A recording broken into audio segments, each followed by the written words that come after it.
Chapter 4. Godzilla struggled beneath the Leviathan's foot, each stomp making his very bones creak and groan. He had believed that his opponent's skills would make him an easy target, and to a certain extent, that thought had been correct.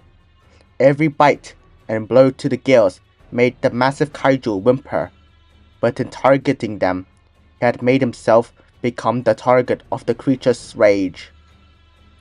Ever since being freed from his Antarctic prison, he had been the most powerful kaiju on the planet. Monster X had been his near equal, and Kaiser Ghidorah only superior due to fancy tricks with the laws of physics. But this elder Godzilla was a true rival to him. After the fourth stomp, he caught the elder's foot and struggled to push him over. Though only slightly taller than him, the elder was far heavier, and though he was not as heavy as Kaiser Ghidorah, Godzilla did not have the same leverage he had had when he had thrown the alien Hydra. As Godzilla struggled to keep the elder from pressing his full weight onto his chest, he heard a loud whirring noise. For a moment, he wondered what it could be, until he realized that he had not yet seen his foe using his atomic breath.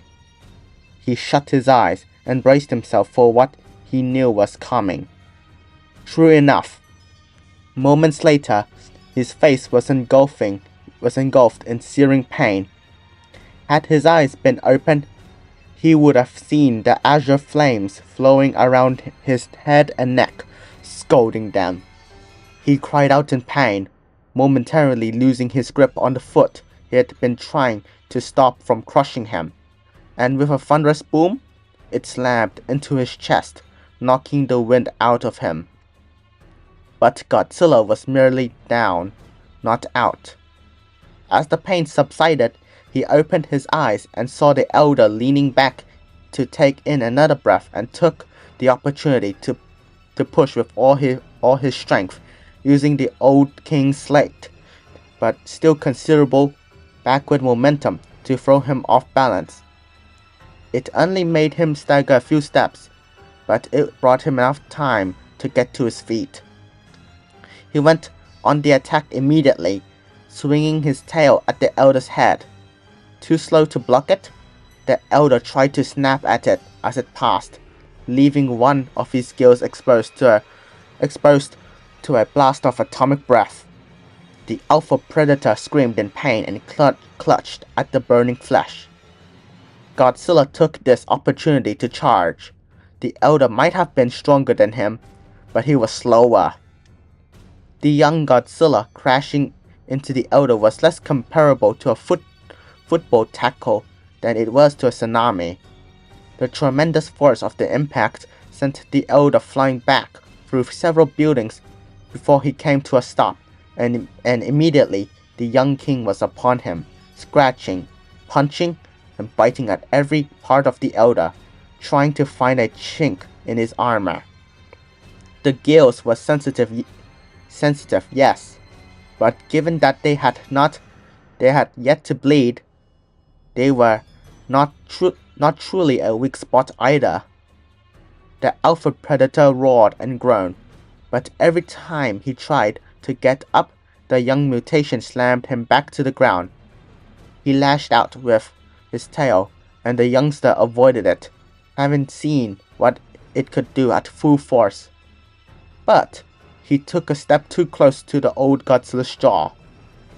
The elder bit down on Godzilla's hand and used the younger one's instinctive reaction to pull away to help himself back to his feet. The mutant snarled, and realizing what the elder had done, and fired another atomic ray at his face. This time though, the elder was ready, and in a seamless motion ducked and turned, swinging his tail a full 180 degrees to smash full force into the younger Godzilla's left knee. Godzilla shrieked in agony and dropped into a crouch. While on the outside, the knee appeared unharmed, on the inside, it now bent sideways and had dragged who knew how many tendons, ligaments, and bones out of alignment. The alpha predator continued his turn, his spines beginning to roar and glow. As the younger one panted and heaved from the pain, the elder forced its jaws open and fired his atomic breath down its gullet. The Permium relic would give credit where it was due. He saw no fear in the eyes of the mutation as he killed it, only defiance and rage. For a moment, the glare continued, but then the creature's eyes rolled back into his head, and when the elder released him, Godzilla fell forward with a thunderous boom. The victor of the conflict bellowed his triumph, challenging any other contenders. He did not expect to be answered so soon.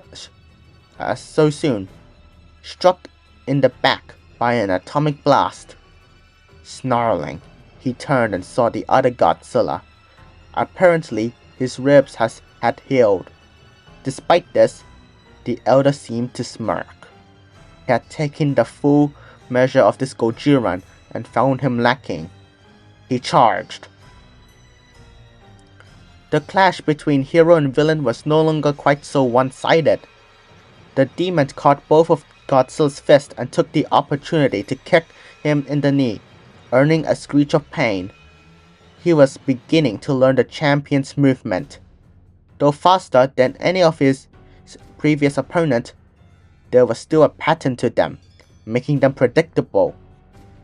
As the hero bent over in pain, he went for the kill, biting the back of his foe's neck. He relished the shriek of pain he earned and bit harder, hoping to draw more blood and even crush his enemy's windpipe. The first time the tail struck his head, he ignored it. The second time, he began to feel dizzy. And finally, the third impact caused enough pain to force him to let go. Nevertheless, the champion backed up, now wary of his opponent. The demon would have smiled if it could have. That Godzilla may have forgiven Japan for its sins, but the souls that animated his own body had not, and they would not permit anyone to stand in their way, be it man or kaiju. He charged his atomic breath and fired. The hero naturally countered, but the differences in power between their respective beams was quite dramatic. The ball of energy where the powers contested was quickly pushed towards him and exploded in his face. The burst of power reopening the already regenerated bite wounds and toppling a nearby structure, burying the champion in a shallow grave. The demon approached the rubble confidently. It had learned all of the old king's tricks, and now their little game was over. It was about to kick the pile of concrete and steel when it burst open and the old king abruptly moved to his side and grabbed him. He thrashed his limbs, whipped his tails, and tried to move his head to bite his attacker, but found that his rival had grabbed him from the one angle he could not retaliate against. But to what purpose, he did not know. Then his solid white eyes widened once more as he heard the heroic Godzilla fire his atomic breath, and then felt himself rising into the air. Godzilla 2000 grappled with Kiru's nemesis. At the exact same height and weight, this contest came down purely to skill and determination. Pushing his opponent, the Millennium Godzilla turned around to strike him with his tail. But when he tried to turn back to face him, he couldn't.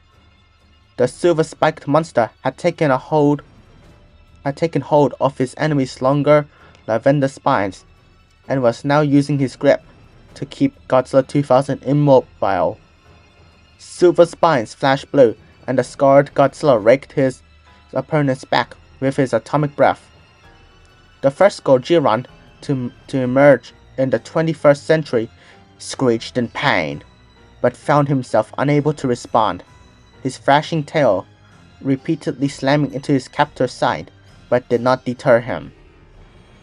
A second blast across his back triggered a memory of when Origa's ship had used cables to bind his spikes, and now, as he had then, he freed himself by charging his own atomic breath. As purple spikes crackled and turned orange, they began to burn like the fire they resembled. Godzilla screeched and released his hold on his foe's back. Godzilla 2000 turned and retaliated, aiming for the scar on his foe's chest. The scarred Godzilla shrieked in agony and immediately turned to one side, allowing his better armored shoulder and side to endure the blast as he began to charge his own. As his foe ceased fire, Godzilla faced him once more and aimed for his torso, the azure beam striking his enemy's torso and sending him sliding backwards. They glared at each other and started circling again, both unsure how to go about killing the other. But this tense moment was interrupted when two enormous bodies, a combined 50,000 tons, collided with Godzilla 2000, knocking him over and out upon impact. The scarred Godzilla tried to comprehend what he had just seen. The Godzilla that had repeatedly saved Japan had flown backwards to their ravaged battlefields while cowering his opponent, the one who smelled so strongly of his father, for some unknown reason, and more or less dropped on top of Godzilla 2000's head. As both got to their feet over the fallen Godzilla 2000, he saw the eyes of the familiar scented one and understood. Pure white, blank. He roared in rage. His father's spirit had been laid to rest when that wretched mechanical mockery had been cast into the sea. But now, some accursed thing had reanimated his actual remains. It did not matter who or what had done this. The abomination would die so completely and utterly that they would never attempt such a desecration again. He unleashed his atomic breath on the empty husk of his ancestor, drawing the attention of whatever animated it. The abomination snarled, and from behind it, the old king grunted, half challenging, half questioning him. The scarred Godzilla grunted back. For now, he would ally with the champion, but only until the mockery before him was destroyed.